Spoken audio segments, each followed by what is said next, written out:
Oui, bonjour, bonsoir, chers amis, Charlie Vlog, Charlie Info FR. Commencez à mettre des pouces, liker, partager.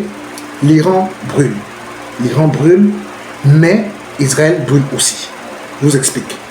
Donc, selon les nouvelles informations, vous savez très bien ce qui se passe entre l'Iran aujourd'hui et Israël. Dans les précédentes vidéos, j'étais venu pour vous informer déjà du début de la guerre, il y a 9 jours, et l'évolution. Comment cela se passe aujourd'hui. On a des informations qui font état de ce que, en effet, Israël brûle. Israël brûle parce que Israël a reçu un ensemble de missiles Shahed, qui sont des missiles pilotés par personnes qui foncent dans l'objectif et qui l'explosent. Donc, ces drones sont d'origine iranienne, qui sont d'ailleurs utilisés, n'est-ce pas, dans l'autre guerre entre Lucas, comme vous connaissez, les Européens, contre l'ours russe. Okay? Donc, ces drones ont été envoyés en grand nombre contre Israël, et certains d'entre ces drones sont tombés et sont actuellement en train de brûler la ville d'Israël. Jérusalem. Pas toute la ville, mais dans certains endroits. Vous pouvez le voir dans cette vidéo. Regardez la vidéo et on revient pour un petit commentaire. Suite de notre édition spéciale, on s'intéresse à présent à cette évidemment 9e nuit de frappe intensive, même évidemment.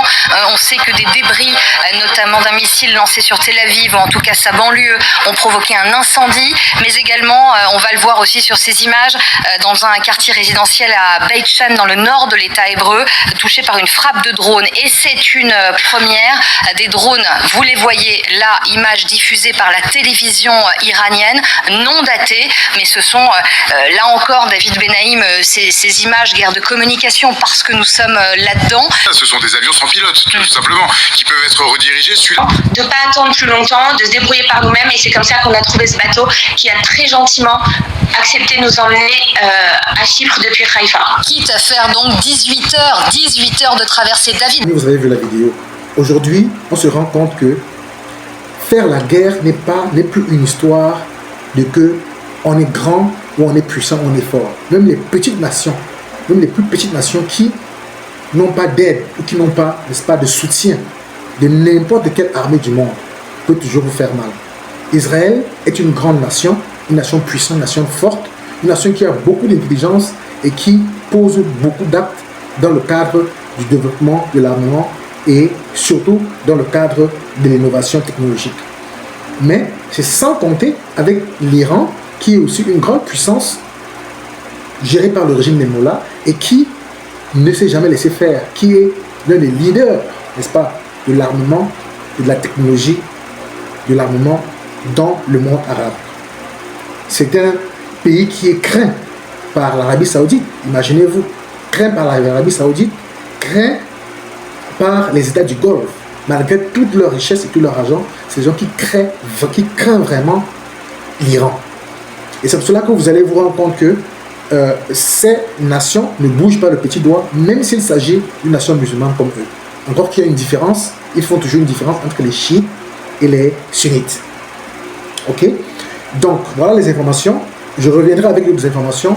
Et sachez que à la dernière heure, Israël, malgré leur dôme de fer, qui est leur protecteur en général, c'est-à-dire ce système-là qui permet, n'est-ce pas, de bloquer ou d'exploser les attaques aériennes par drone ou par missile, pour les empêcher de rentrer, n'est-ce pas, dans la ville ou dans le pays Israël pour faire des dégâts. Mais malgré cela, ce dôme a montré ses limites et vous pouvez voir les vidéos des attaques meurtrières et d'ailleurs des conséquences et des conséquences qui sont négatives générées par ces bombardements venant de l'Iran. Alors je reviens avec une autre vidéo plus tard. En attendant, portez-vous bien. Ciao, ciao.